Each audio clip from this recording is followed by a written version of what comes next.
Estamos en Galicia, en el noroeste de España. En lugares estratégicos encontramos recintos amurallados con extrañas construcciones circulares de piedra. ¿A quién pertenecieron? ¿De quién se defendían? ¿Cómo vivían? Son los vestigios arqueológicos del pueblo castreño. Este es el castro de Baroña, en Portodosón, en la ría de Noia. Así era en su tiempo.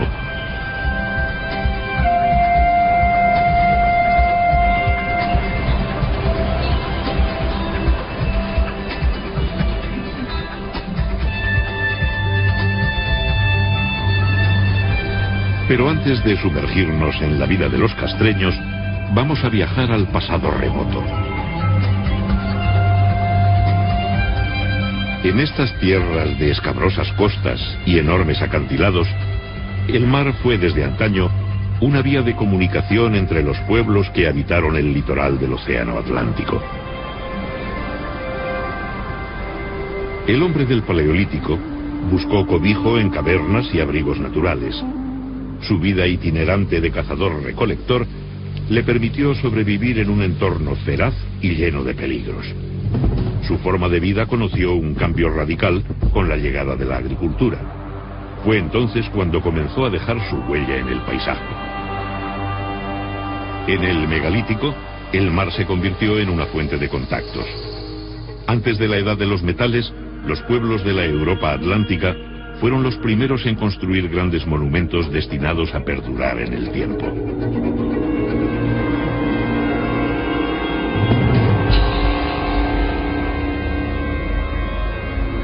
¿Qué significado tiene el alineamiento de más de 3000 menhires de Carnac en la Bretaña francesa?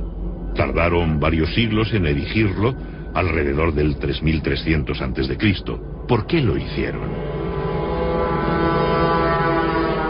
En Irlanda, el túmulo funerario de Newgrange es uno de los monumentos megalíticos más importantes de Europa. Se construyó siglos antes que las pirámides de Egipto. Sus muros externos son de cuarcita. El panteón y los menhires que lo rodean están decorados con espirales, círculos y misteriosos trazos en zigzag. ¿Se trataba tan solo de una tumba?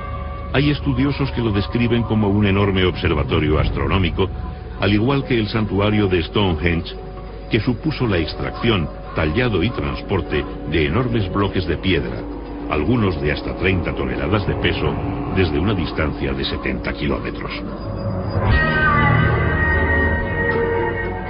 Todavía nos preguntamos el porqué de estas titánicas obras, en las que era necesaria la movilización de grandes recursos humanos y económicos, además de una gran capacidad de planificación y organización. En Galicia, las primeras tumbas megalíticas aparecen alrededor del 4500 a.C. Consistían en cámaras funerarias construidas con enormes losas de piedra. Se las conoce como dólmenes. Colocadas verticalmente, las ciclópeas piedras formaban el aposento funerario y un pequeño corredor de acceso. El dolmen se sepultaba formando un túmulo de tierra y piedras. Las mayores losas se tallaban a medida para sellar el enterramiento.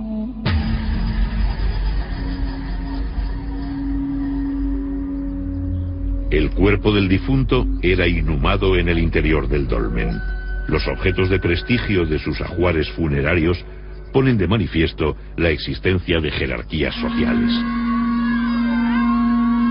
Aquellos dólmenes, o mámoas, como se les llama en Galicia, donde se enterraba a personajes notables para la comunidad, funcionaban como auténticos mausoleos, es decir, eran a la vez tumbas y santuarios donde se celebraban ceremonias de ofrendas a los ancestros y de culto a los muertos.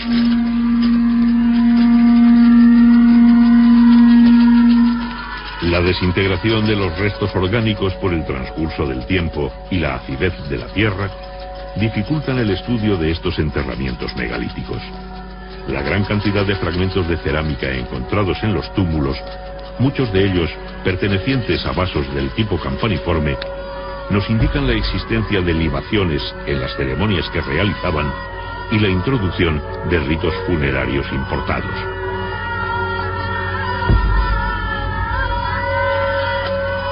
El colosal esfuerzo invertido por estas sociedades del final del Neolítico en la construcción de estos monumentos y su profusa presencia en el paisaje evidencian la importancia que tenían los antepasados y su profunda creencia en el más allá, en la vida después de la muerte.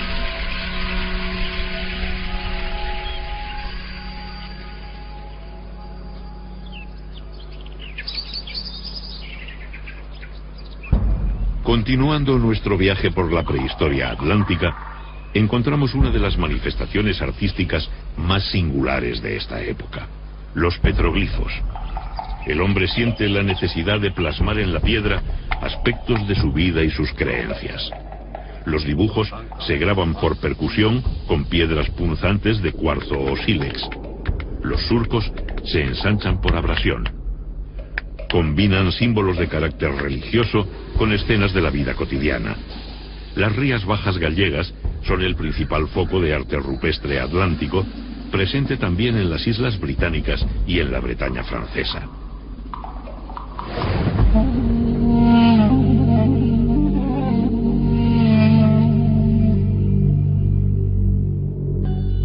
En la Edad del Bronce aumenta la población y los asentamientos se hacen más estables. Viven de una agricultura sencilla. La presión sobre el medio natural se acentúa. Talan los campos y queman la vegetación para crear pequeñas parcelas de cultivo, como se sigue haciendo en las regiones menos desarrolladas del planeta. Durante la quema, también cazaban los pequeños animales que huían del fuego. Labraban la tierra con azadas de piedra y de palo para cultivar plantas leguminosas y variedades primitivas de trigo y otros cereales. Cada pocos años tenían que cambiar de lugar.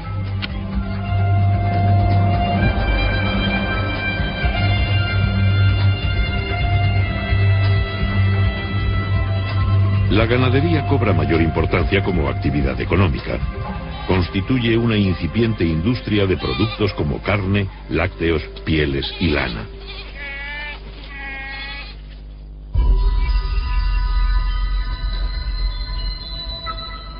Los asentamientos pasaron de ser meros núcleos familiares a convertirse en aldeas y poblados estables, que más tarde se transformarían en castros como este de Castromao, uno de los más antiguos de Galicia.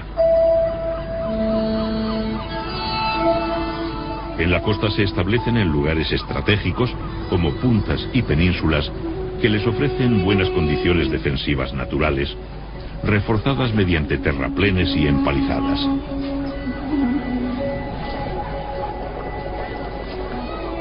Son de pequeñas dimensiones y están habitados por unas pocas familias. Su ubicación les proporciona el acceso directo a la gran variedad de recursos que les ofrece el mar. Viven principalmente de la pesca, el marisqueo y los cultivos de huerta. Sus recursos se complementan con la ganadería y la recolección de frutos silvestres. El mar se convierte en una puerta abierta a contactos e intercambios culturales y comerciales con otros pueblos.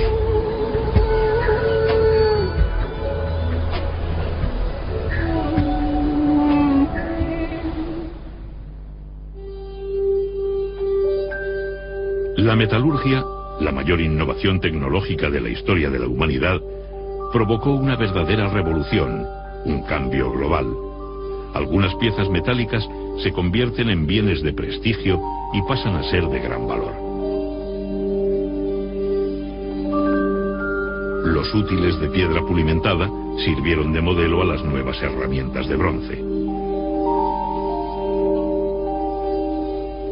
Desde la aparición de la metalurgia, en torno al 2500 a.C., las manufacturas metálicas fueron objeto de intercambio a lo largo de las costas atlánticas y más allá. Un intenso tráfico marítimo unía la península ibérica, las islas británicas y la zona del Canal de la Mancha. Navegaban en embarcaciones construidas con mimbre y revestidas de pieles impermeabilizadas con sebo.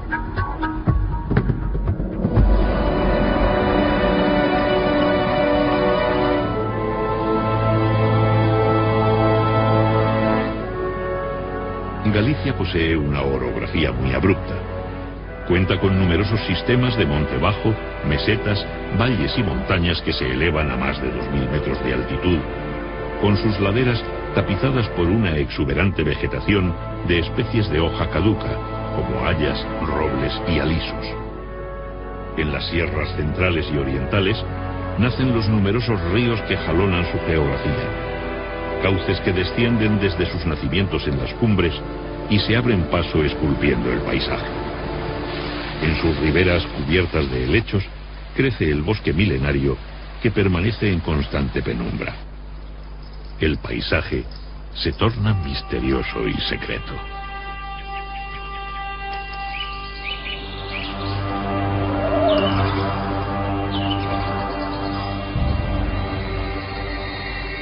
Las sociedades de la Edad del Bronce sacralizaron la naturaleza con divinidades asociadas a montañas, ríos, manantiales, lagunas y bosques.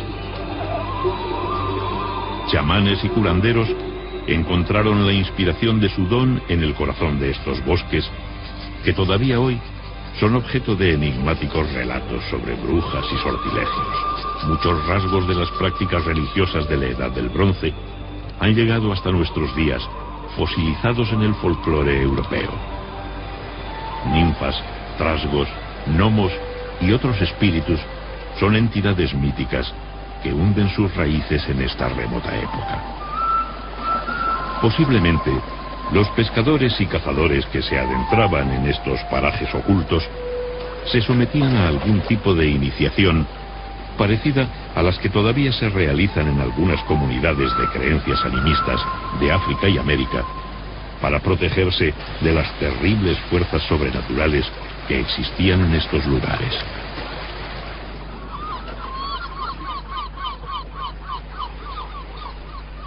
El marisqueo en las costas y rías gallegas es una actividad que se remonta a la noche de los tiempos. El llamado fenómeno de afloramiento provoca un extraordinario aumento del fitoplancton en el agua, que convierte este litoral en un área de pesca y de biodiversidad única en el mundo.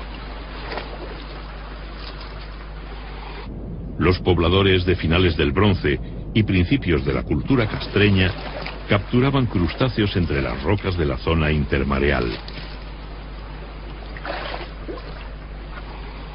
También consumían percebes, mejillones, lapas y caracoles marinos. La pesca se documenta por los numerosos restos de peces encontrados, como merluzas, caballas, jureles, besugos, congrios y un sinfín de especies más. Para su captura empleaban redes y anzuelos de cobre, bronce y hierro. El pulpo lo deshidrataban para su conservación y los pescados azules los secaban después de ahumados.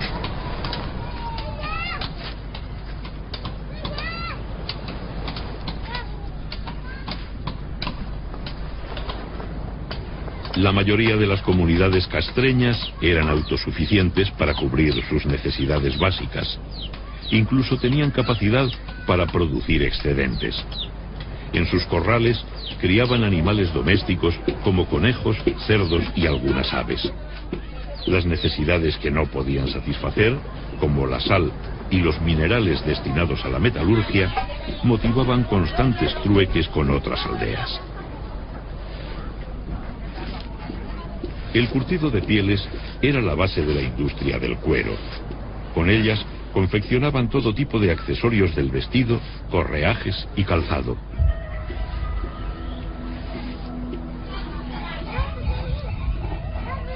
La molienda del grano la realizaban en molinos barquiformes que exigían un considerable esfuerzo.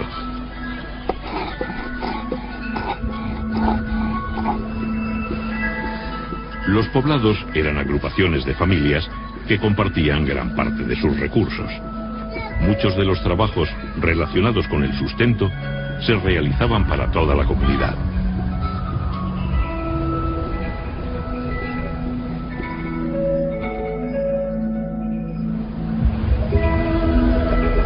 Viajamos hasta La Lanzada, en las Rías Bajas.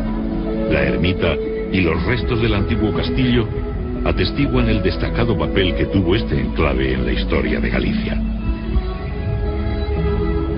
Habitado desde el siglo VII a.C., es un rico yacimiento arqueológico que ha proporcionado valiosos datos sobre la cultura castreña. Desde sus comienzos, fue un enclave dedicado al comercio marítimo. Aquí arribaban barcos procedentes del sur de la península ibérica, cargados con gran variedad de mercancías. En las inmediaciones de este asentamiento existían vetas de estaño, metal que los mercaderes recibían como pago en sus transacciones comerciales. En nuestras excavaciones arqueológicas en la Lanzada hemos encontrado evidencias materiales de los intercambios comerciales entre fenicios, cartagineses y castreños. Por ejemplo, aquí tenemos restos de ánfora. Las ánforas las traían los fenicios y los cartagineses en barcos que se apostaban aquí en la ensenada de Alanzada, y acompañando estos objetos aparecían también perfumarios, joyas, etcétera, ¿no? En este sentido, Alanzada fue un enclave comercial importantísimo en las relaciones entre el norte y el sur, entre el Atlántico y el Mediterráneo, ¿no? Gracias a esta navegación fenicia que llegaba aquí a Alanzada, ¿no? A finales del Bronce, los fenicios fundaron emporios comerciales en todo el Mediterráneo. Viajaron hasta los confines del mundo conocido, atraídos por la riqueza de las míticas Casitérides, las islas del estaño, que los relatos antiguos situaban en el tenebroso océano, más allá de las columnas de Hércules. Las Casitérides eran para los mediterráneos una especie de Eldorado, un lugar de su geografía mítica que representaba la proverbial abundancia de metales de las tierras atlánticas. Comerciaron con los pueblos atlánticos durante centurias hasta la caída de Cartago en el siglo II a.C. Traían vajillas, joyas, tejidos, conservas, sal y metales. A comienzos del primer milenio a.C., los fenicios ya habían introducido el hierro y el vidrio en los circuitos meridionales del comercio atlántico.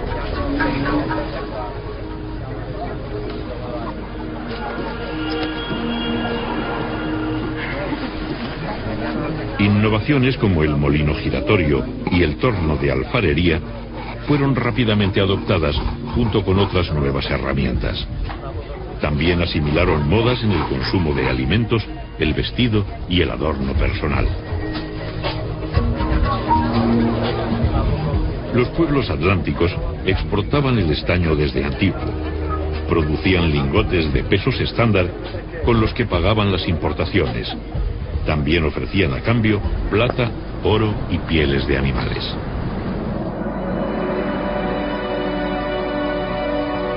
A comienzos de la Edad del Hierro, en los poblados de altura de toda Europa, se construyen defensas y murallas. El colapso de civilizaciones mediterráneas como la micénica y la hitita provocó el hundimiento del comercio. Los metales comenzaron a escasear y se encarecieron. Los poblados tuvieron que fortificarse para defender sus reservas y su producción metalúrgica de los ataques de las bandas de pillaje. En toda Europa se vive un ambiente de mayor actividad bélica.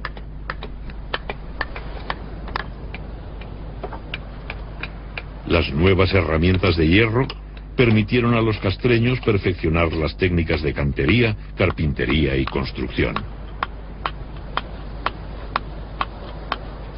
Al mismo tiempo que los poblados se amurallaron convirtiéndose en pequeñas fortalezas, las viviendas de barro se transformaban en casas de piedra.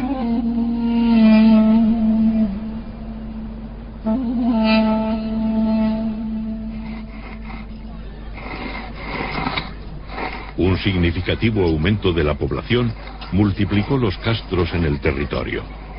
La tecnología agrícola permitió explotar con más efectividad los suelos de los valles, mucho más productivos.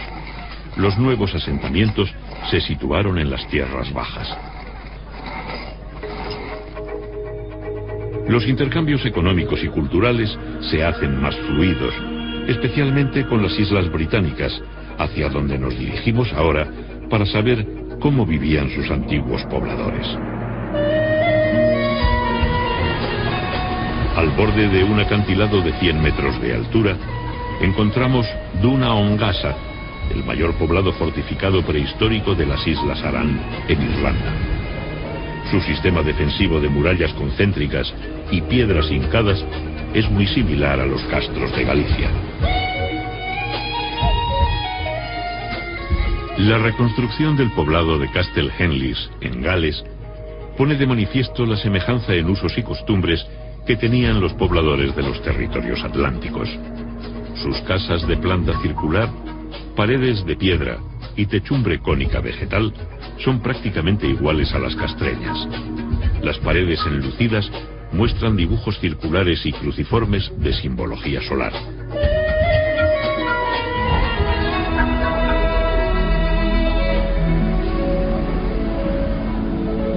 En la desembocadura del río Miño, el monte de Santa Tecla alberga uno de los castros más célebres del noroeste de España. Fue construido hacia el siglo I a.C.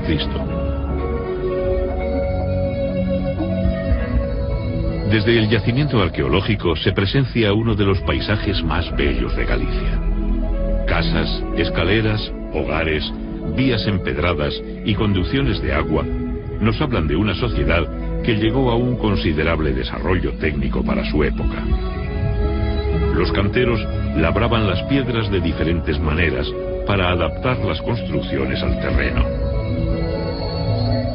Los grandes corrales que se aprecian en algunos yacimientos nos indican la importancia que tuvo el ganado vacuno, que les proporcionaba fuerza de tiro, alimento, pieles y abono.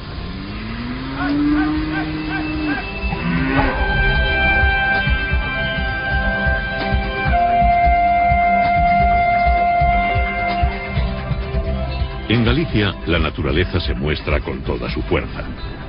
Las grandes mareas dejan al descubierto bancos de arena, estuarios y playas que favorecen el desarrollo de especies de bivalvos marinos, como almejas, berberechos, ostras, lapas, navajas y vieiras. En las costas de aguas tranquilas y fondos arenosos, las mujeres mariscaban todo tipo de bivalvos que constituían una fuente complementaria de alimentación. El tamaño de las especies documentadas por los arqueólogos está muy por encima de las actuales tallas comerciales. En aquel tiempo no existía la sobreexplotación. Conocemos la dieta de los castreños del litoral gracias a los vertederos de sus poblados, que los científicos llaman concheros por su abundancia en restos de moluscos.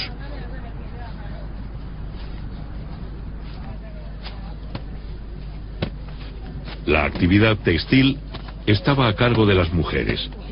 Los numerosos restos de husos y pesas de telar encontrados en las excavaciones revelan que la confección de tejidos era de gran importancia para estas comunidades.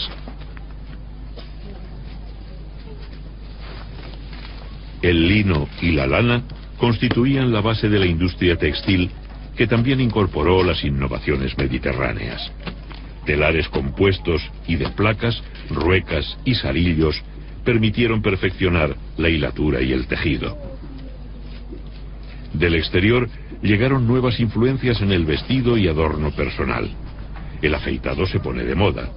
Para preservar el grano de la humedad, fabricaban los cabazos de mimbre, que fueron los precursores de los típicos hórreos gallegos.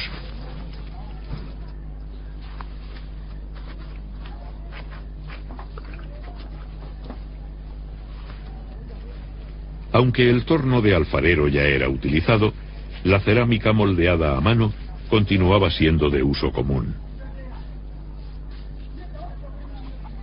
Para su fabricación se elaboraban rulos de arcilla que eran colocados en espiral, creando la forma básica del cacharro.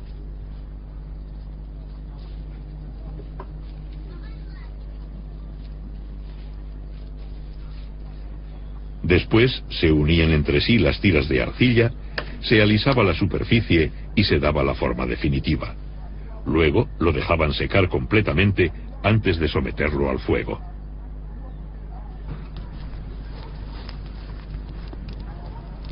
Para cocer las piezas más finas, usaban hornos cerámicos especializados, pero el primitivo horno de hoguera se seguía utilizando habitualmente para la cocción de pequeñas piezas de uso doméstico.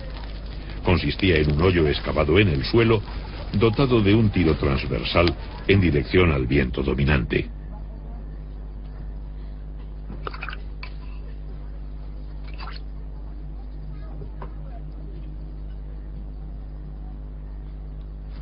Más tarde, la pira se cubría parcialmente con tierra para concentrar el calor.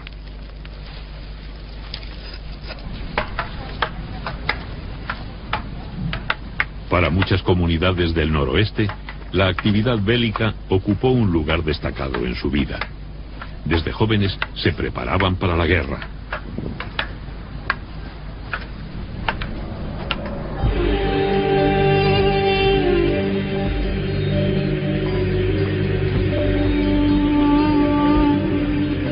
Los castros perfeccionaron su aparato defensivo con una sucesión de fosos y parapetos que rodeaban la muralla. También se reforzaron las defensas en las puertas de acceso con muros y torreones que las flanquean. Estaban construidos para ver y ser vistos. En poblados de última época, como en este de Villadonga, en Lugo, las murallas poseían una intencionada monumentalidad que prestigiaba el conjunto.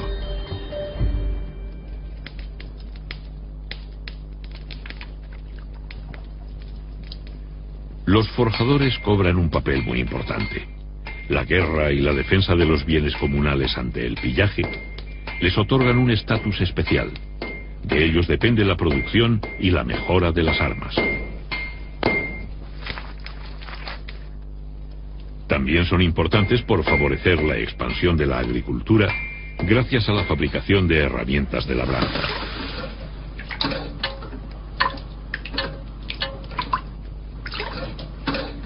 Los guerreros galaicos ceñían un puñal al cinto y portaban un escudo redondo llamado caetra. Podían llevar una espada o varias lanzas. Se protegían con cascos, corazas y grebas y se adornaban con torques, brazaletes y diademas. Los hombres, las mujeres y los niños que vivían en los castros formaban parte de una sociedad guerrera y campesina. La guerra era muy importante en estas comunidades y eso se refleja en el hecho de que sus poblados, sus asentamientos, los castros, están fortificados con fosos, con parapetos, con empalizadas, como vemos en este poblado, ¿no? Era una guerra importante, había una guerra para buscar botín entre distintas aldeas, había captura de ganado, de mujeres, y eso aparece muy bien reflejado en lo que son las referencias de los geógrafos latinos y griegos cuando nos hablaban de las comunidades castreñas. En las sierras de Galicia pastan en libertad caballos de razas autóctonas con rasgos arcaicos. Son descendientes de aquellos que habitaron aquí hace más de 2 milenios.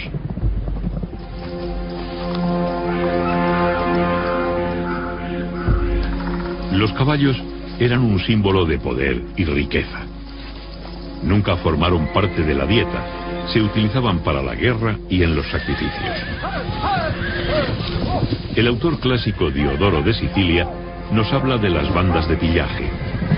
Cuando sus jóvenes alcanzan la plenitud de su fuerza física, aquellos que son pobres en riquezas materiales se reúnen en lugares montañosos y de acceso difícil, donde forman bandas de talla considerable y después bajan a Iberia y juntan riquezas gracias al pillaje. Por su importancia, los caballos constituían un magnífico botín. Los valerosos jóvenes de estas bandas capturaban los caballos derribándolos. Posiblemente esta forma de atraparlos haya perdurado hasta nuestros días en la popular fiesta de la Rapa das Bestas, en la que una vez al año bajan los caballos del monte, los apresan y les cortan las crines.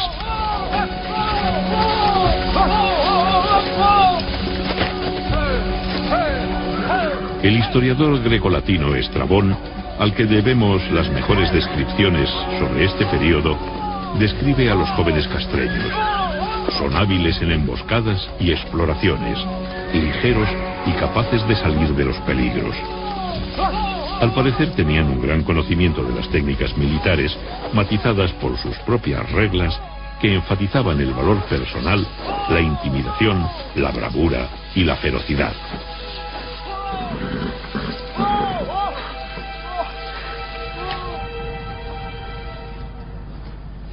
se puede suponer la existencia de ceremonias iniciáticas. Para ser aceptados como guerreros, los jóvenes debían superar una prueba: la caza de algún animal salvaje, como un oso, un lobo o un jabalí, o matar a un enemigo.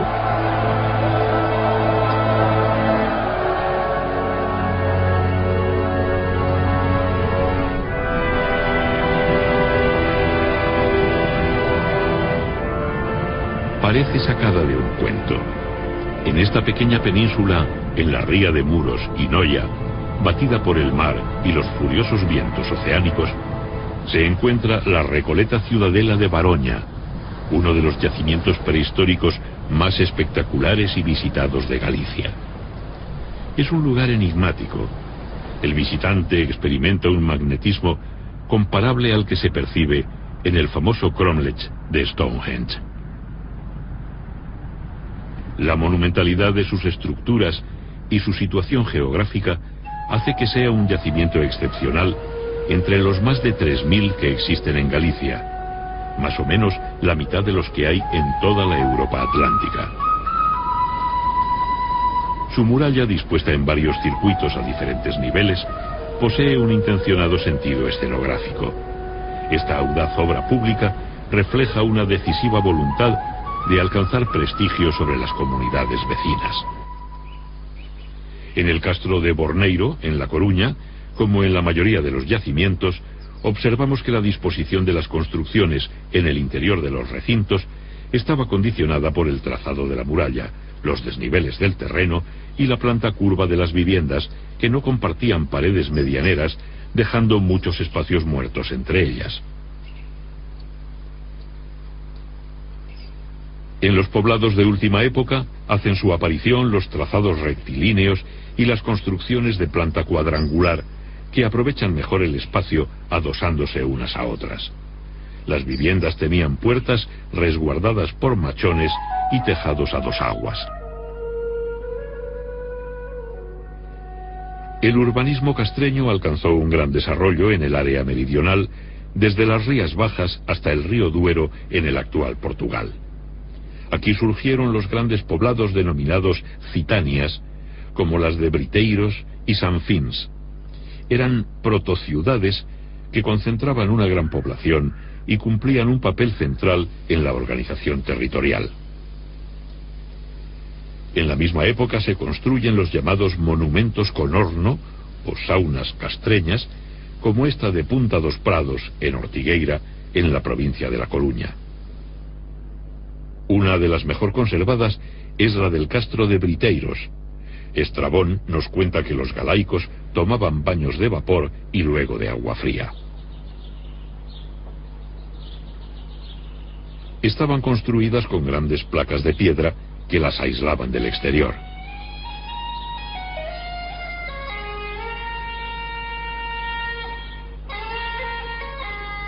La cámara de vapor se cerraba con la llamada pedra formosa, decorada con rosetas, sogueados, esvásticas, reticulados y entrelazados. De forma pentagonal, en su base tenía un pequeño hueco semicircular por el que se accedía al interior arrastrándose. De esta forma se evitaba que la fuga de vapor fuera excesiva. La sauna castreña era de planta rectangular parcialmente soterrada, con tejado a dos aguas y dividida en tres cámaras y un atrio. El agua se canalizaba hacia el interior para ser calentada en contacto con piedras candentes en la cámara del horno.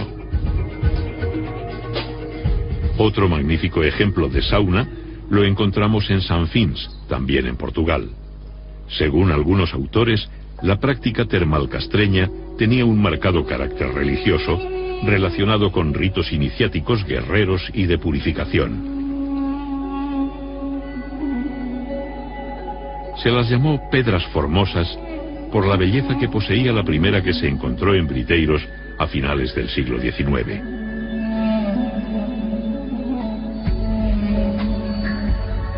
Los elementos decorativos combinaban motivos que recuerdan a los de la orfebrería. Algunos se pueden considerar protectores, como las esvásticas, un símbolo de buen augurio que aún se mantiene en la Galicia rural.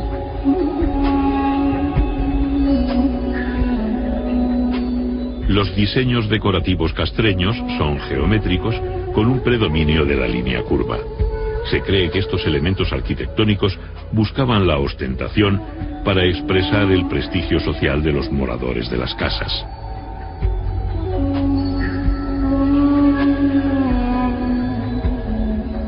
Se conocen una treintena de estatuas de guerreros galaicos. Representan figuras masculinas en pie, en actitud de parada y exhibiendo sus atributos militares.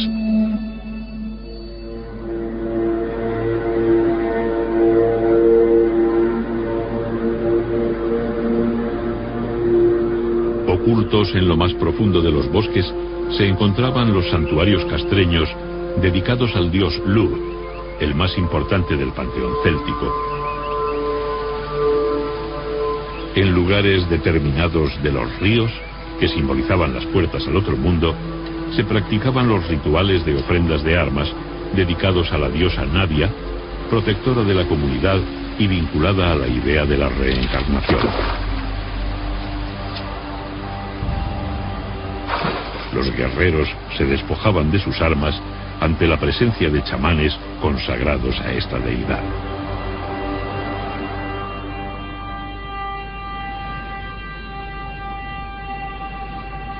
Creían en dioses hacedores del mundo, en divinidades relacionadas con la guerra, el vigor físico y la fuerza, y en deidades relacionadas con la producción y la abundancia.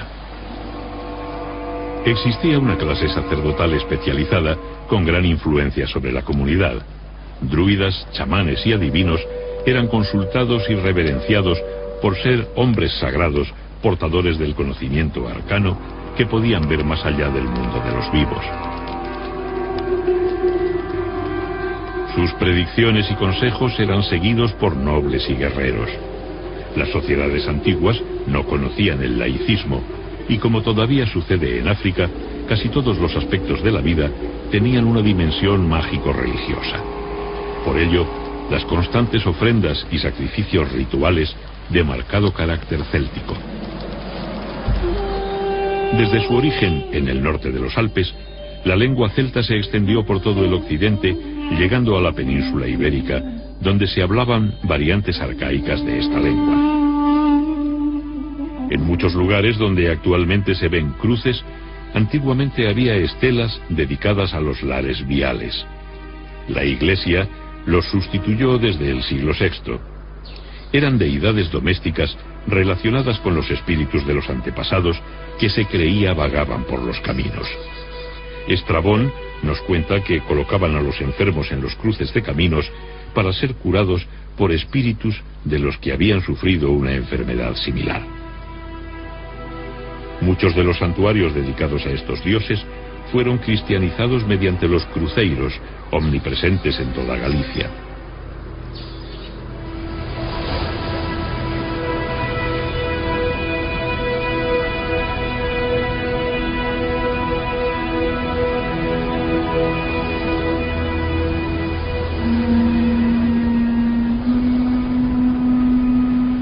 El cuerno fúnebre suena desde lo más alto del acantilado. Un poderoso guerrero ha muerto y va a ser incinerado.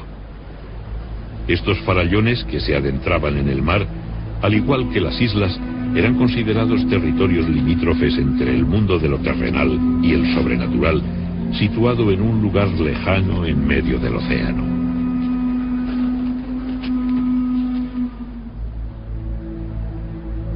Los ritos funerarios castreños continúan siendo un misterio, pues apenas han dejado huella en el registro arqueológico.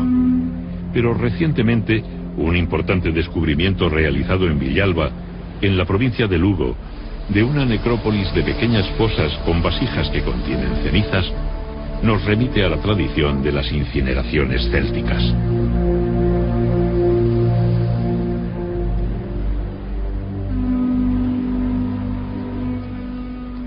El difunto era despojado de sus joyas personales como pulseras, torques y su puñal de antena. El oficiante entregaba sus armas y posesiones al sobrino del finado. En estas tierras del noroeste, tradicionalmente las hijas heredaban de sus madres. Los varones estaban ligados especialmente a su tío materno.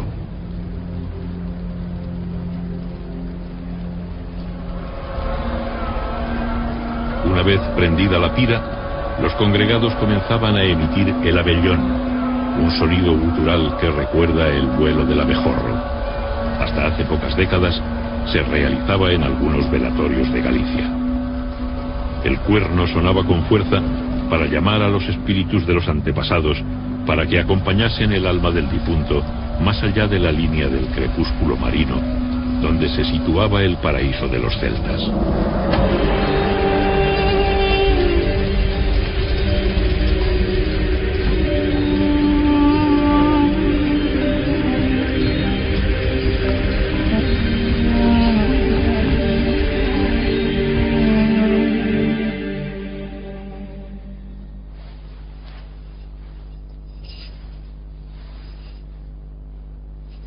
Los recientes descubrimientos realizados en castros de Galicia documentan que las cenizas del difunto se enterraban en una cista o arqueta en el suelo de la casa familiar.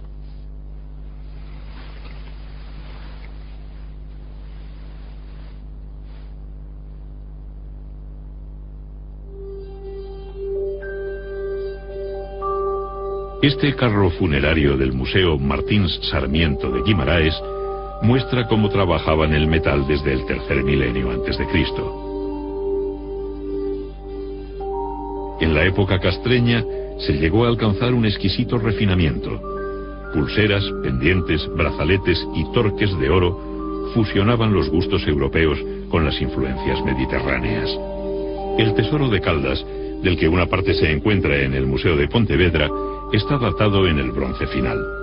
Compuesto por lingotes en anillo, brazaletes, diademas, cuencos ceremoniales y peines de oro, pesaba en total 37 kilos. Todas las piezas se ajustan al sistema de pesos del ciclo fenicio, lo que indica que ya en ese tiempo la orfebrería era objeto de exportación. El castro de San Cibrao de Las, en Orense, es uno de los más grandes y mejor conservados. Vemos conjuntos de viviendas y almacenes que abren sus puertas hacia un patio central enlosado. La independencia social y espacial de estas unidades denota la marcada autonomía económica de cada familia.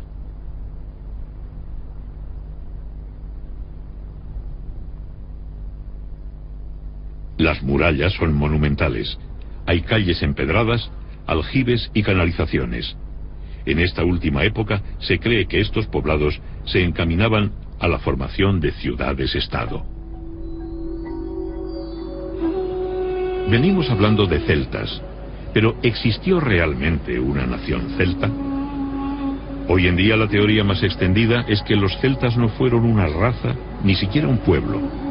Se trató de un flujo lingüístico y cultural con sus orígenes en el norte de los Alpes. Había comunidades que hablaban lenguas del grupo céltico y que compartían panteones e ideologías de tipo indoeuropeo. Lo cierto es que muchos pueblos de la antigua Galicia se llamaban a sí mismos celtas, hablaban dialectos célticos, tenían divinidades de origen celta y fueron identificados por los clásicos como celtas.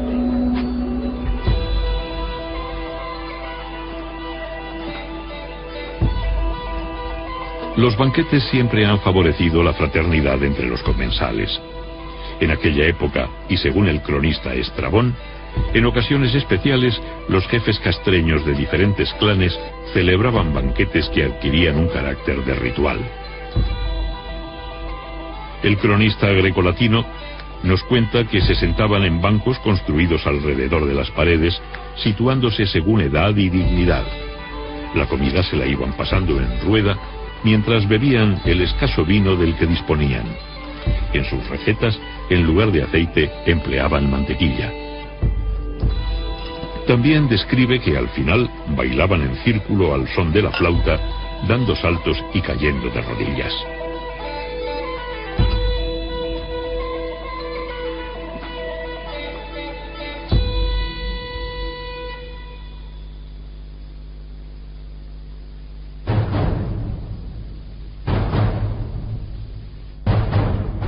La sedante quietud de la naturaleza se ve alterada por un lejano son. Bajo la bóveda vegetal se propaga el eco de un extraño visitante. La paz se ve amenazada por la llegada de las legiones romanas. Los romanos no eran desconocidos para los castreños. Muchos mercenarios galaicos habían participado junto a Aníbal en su marcha contra Roma a través de los Alpes. En su inexorable avance encontraban vestigios de culturas milenarias.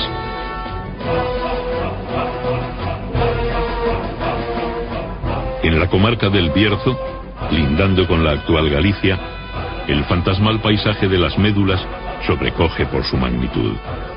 Sus paredes verticales son el resultado de una demolición premeditada de la montaña que existía antes de la llegada de los romanos. Era el mayor yacimiento de oro del occidente romano, donde se aplicaron procesos de extracción del metal que se usarían hasta la Revolución Industrial. Para acceder a los filones de oro de las profundidades, los mineros romanos demolían enormes masas de tierra mediante el sistema de ruina montium. Creaban una red de pozos y galerías sin salida, en las que se introducía de súbito un enorme caudal de agua, almacenado en grandes balsas a mayor altura. Esto producía la compresión del aire en los túneles, que actuaba como un explosivo. La masa minada se desgajaba de la montaña y se derrumbaba. El oro galaico supuso un acicate para las ansias de conquista del imperio. Se calcula que en las minas del noroeste los romanos extrajeron unos 200.000 kilos de oro.